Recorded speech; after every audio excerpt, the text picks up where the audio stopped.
El tema del video de hoy se centra en algunas de las cosas más aterradoras que los excursionistas han encontrado en los bosques. En 2014, un hombre llamado Ethan y su esposa Dani estaban pasando un fin de semana juntos en la isla de Vancouver, algo que habían hecho muchas veces antes. La pareja tenía mucha experiencia en la isla y en el campamento en general. La isla de Vancouver proporciona un entorno óptimo para acampar debido a su mezcla de playas pintorescas y densos bosques. La pareja había tenido muchos viajes de campamento exitosos en la isla hasta que algo realmente aterrador le sucedió en su última salida en la isla. Ethan y Danny estaban lejos de cualquier carretera o civilización, disfrutando de la soledad. Montaron su campamento en una playa a cierta distancia de cualquier lugar y mantuvieron una fogata encendida. Para llegar al sendero que dejaba la playa, tenían que caminar 1 kilómetro a lo largo de la playa y 2 kilómetros hacia la carretera a través del bosque. La pareja había conocido a otro excursionista llamado León de Nueva Zelanda, a quien se habían encontrado más temprano ese día en la playa. León planeaba dormir en su camioneta estacionada en la carretera. La pareja lo invitó a la playa para hacer una fogata y los tres compartieron una botella de vino, comenzando alrededor del fuego. Aquí es donde las cosas comenzaban a ponerse un poco espeluznantes. El sol estaba comenzando a ponerse en ese momento y el trío seguía escuchando lo que sonaba como voces femeninas desde atrás de ellos, en los arbustos que dividían la playa del bosque. Aunque aún no estaba muy oscuro, era posible que fueran otros excursionistas o campistas cercanos, o incluso un grupo anclado en alta mar, y el sonido se reflejaba de manera extraña. Los tres podían estar de acuerdo en que estaban escuchando voces femeninas. Hacia esa hora ya estaba oscureciendo un poco, y León decidió despedirse y comenzar a caminar de regreso a su automóvil antes de que oscureciera por completo. Ethan y Danny se quedaron en un lugar y avivaron el fuego porque Danny estaba comenzando a sentirse inquieta por las voces que continuaban en la oscuridad. Parecían dos voces femeninas hablando, pero lo que estaban diciendo era incomprensible. A la pareja le parecía que las voces no estaban muy lejos de la línea de árboles en ese momento. Se quedaron despiertos hasta muy tarde, cuidando el fuego, y solo cuando las voces finalmente se detuvieron, decidieron apagar el fuego e irse a dormir en las tiendas. Antes de hacerlo, ambos habían escaneado la bahía con la linterna varias veces, buscando botes que pudieran haber sido la fuente de las voces, pero no había nada a la vista. Eran alrededor de las 3 de la madrugada cuando finalmente se acostaron, listos para descansar un poco. Sin embargo, unos 15 minutos después de acostarse, Ethan y Danny escucharon pasos en el área alrededor de su campamento, cerca de donde estaba la fogata. Los pasos provenían de la dirección de los arbustos hacia el interior, en dirección a donde estaban las tiendas. La pareja yacía ahí esperando que fueran simplemente de un oso o cualquier otro animal, ya que los únicos osos en la isla son osos negros que generalmente son muy tímidos con las personas. Los pasos se movieron de la fogata a las tiendas y luego regresaron al bosque. 5 minutos después, los pasos regresaron a la fogata y ahora las voces femeninas se escuchaban claramente como el día.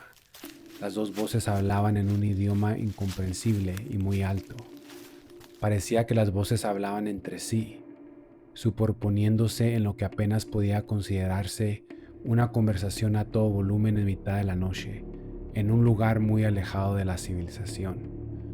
A pesar de la oscuridad, parecían moverse relativamente silenciosamente en una dirección que parecía imposible de recorrer a pie. Las dos voces se movieron desde el área de la fogata hasta las tiendas, todavía hablando a todo volumen. Permanecieron junto a la tienda hablando durante unos segundos y luego se sumieron en un silencio total en medio de la noche. Regresaron al bosque y nunca volvieron a verse ni escucharse. Ethan y Danny permanecieron completamente inmóviles y asustados durante mucho tiempo. Se despertaron alrededor de las 11 de la mañana al día siguiente, debido a lo tarde que se habían quedado despiertos. Empacaron rápidamente y nunca regresaron. La pareja probablemente tomó la mejor decisión al quedarse en silencio y no llamar la atención de quién o lo que sea que estaba fuera de la tienda. Kaylee y Juan son excursionistas quien viven en Eagle Mountain, Utah, una pequeña ciudad al sur de Salt Lake City. Durante los últimos años habían estado explorando los bosques en busca de cosas interesantes y un día lo encontraron. Kaylee estaba haciendo una caminata en Cedar Fort, a solo 5 millas al sur de Salt Lake City, cuando encontró grandes cantidades de huesos de animales y montones de basura que la gente había arrojado. Pero las cosas comenzaron a ponerse extrañas cuando comenzó a encontrar símbolos extraños y partes de animales dispersas por el bosque, algunas de ellas en extrañas formaciones. El 15 de septiembre decidió llevar a su amigo Juan para mostrarle en persona las cosas inusuales que había encontrado. Esta vez encontraron algo aún más perturbador en el sendero, una cabeza de venado cercenada y un pentagrama rodeado de patas de venado, que no estaban ahí la primera vez que Kaylee caminó por el sendero. El sol se estaba poniendo y después de tomar algunas fotos decidieron que era hora de regresar al automóvil, pero mientras caminaba se dieron cuenta de que no reconocían el camino en el que estaban. A medida que oscurecía, aceptaron que estaban perdidos. Con nada más que las linternas de sus teléfonos para navegar, comenzaron a sentir que estaban siendo observados. Mientras aumentaban su ritmo, los dos comenzaron a oír los árboles y arbustos moviéndose al menos 20 pies a su derecha, lo que fue aún más preocupante debido al hecho de que no había viento esa noche. Los dos empezaron a entrar en pánico y se apresuraron hacia un sendero que encontraron, con la esperanza de que los llevara de regreso al auto de Kaylee.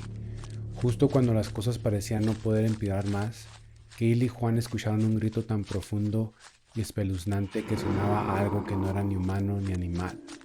Los dos corrieron por el sendero, Kaylee haciendo un esfuerzo consciente para no mirar atrás, pero Juan sí lo hizo y afirmó haber visto una figura negra grande en el sendero, de atrás de ellos, demasiado grande para ser humana.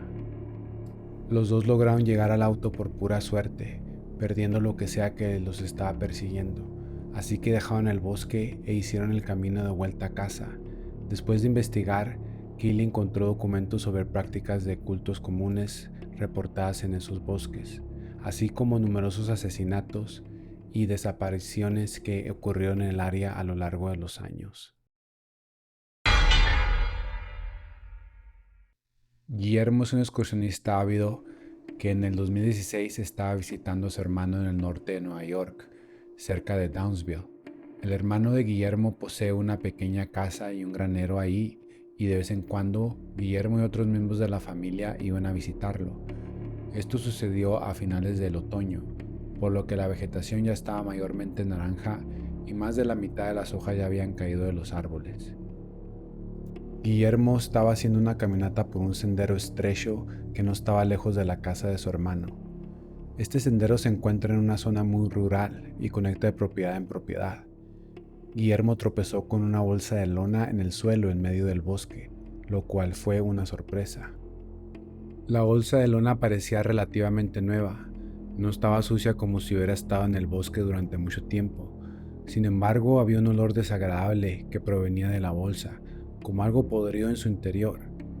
Guillermo asumió lo peor, pero sabía que tenía que abrir la bolsa para ver qué había dentro en caso de que realmente pudiera ser una persona. Estaba reuniendo el coraje para abrir la cremallera de la bolsa, pero antes de que pudiera hacerlo, escuchó pasos acercándose desde el sendero y una voz que decía: «Eso es mío, por favor no lo toques». Un hombre grande con una chaqueta y jean sucio se acercaba rápidamente desde el bosque y agarró la bolsa de lona del suelo. Los dos intercambiaron miradas por un momento. Guillermo le dijo al hombre que pensaba que la bolsa había sido olvidada por alguien, y el hombre le dijo que estaba almacenando su caza en la bolsa. Aunque Guillermo no era cazador, sabía que normalmente se utiliza una nevera para almacenar carne fresca, no una bolsa de lona. Además, esto tampoco explicaría el mal olor, ya que generalmente los cuerpos solo comienzan a oler después de varios días de muertos. A medida que el hombre se acercaba más, Guillermo sintió que algo no estaba bien, y sin pensarlo comenzó a correr tan rápido como pudo por el sendero. Sabía que estaba siendo perseguido porque podía escuchar el crujir de las hojas detrás de él. El hombre lo siguió durante un tiempo, pero Guillermo finalmente llegó a una propiedad abandonada con pasto crecido, y sin aliento por la carrera, entró a una vieja casa por la puerta trasera y se escondió bajo una cama en la primera habitación que encontró. Escuchó cómo la puerta trasera se abría nuevamente, seguida de pasos pesados que se movían apresuradamente. Los pasos recorrieron las habitaciones, y Guillermo pudo escuchar la respiración agitada del hombre mientras buscaba. Los pasos finalmente llegaron a la habitación en la que estaba escondido, pero el hombre solo se asomó por un segundo y luego se fue. Guillermo esperó bajo la cama durante otro rato antes de salir. Supo que tenía que ponerse en movimiento antes de que oscureciera por completo. Salió de la casa y corrió por un camino de tierra cerca de la casa que probablemente había sido un camino de entrada en algún momento. Esto lo llevó a una carretera. A partir de ahí, finalmente logró conseguir un aventón con un automóvil que pasaba y lo llevó de regreso a la casa de su hermano, donde llamó al departamento de policía local para informar su encuentro. Aunque nunca se confirmó técnicamente qué había en esa bolsa de lona, el olor a podrido ya era suficiente pista, y el hecho de que el hombre persiguiera a Guillermo de esa manera mostraba que estaba ocultando algo que no quería testigos, probablemente el hecho de deshacerse de un cadáver.